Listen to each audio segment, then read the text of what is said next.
Gubernur Banten Ratu Atut Khosyah akan menghilang bersama dengan penggeledahan dan penetapan dirinya sebagai tersangka oleh KPK. Ya, KPK sebelumnya telah mencegah Ratu Atut bepergian ke luar negeri untuk kepentingan penyidikan. Lalu di manakah Atut kini berada? Ya pemirsa, pasca penggeledahan rumah Gubernur Banten Ratu Atut Khosyah dan telah ditetapkannya sebagai tersangka, kini rumah Atut yang berada di Jalan Bayangkara 51 Kota Serang, Banten hanya dijaga oleh beberapa satuan pengamanan dan sejumlah kerabat juga berada di dalam rumah. Namun diduga Ratu Atut sendiri tidak ada di dalam rumah. Dan saya pun tadi sempat mewawancarai salah satu kerabat Ratu Atut yang bernama Bapak Ahmad Jajuli.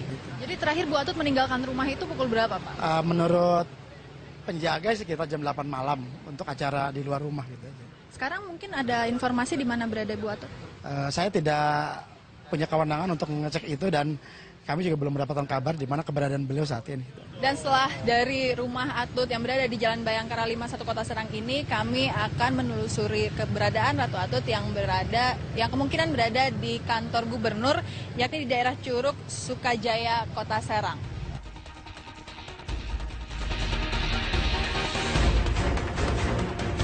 Berada di kawasan pusat pemerintahan Provinsi Banten, aktivitas pekerja berjalan seperti biasa.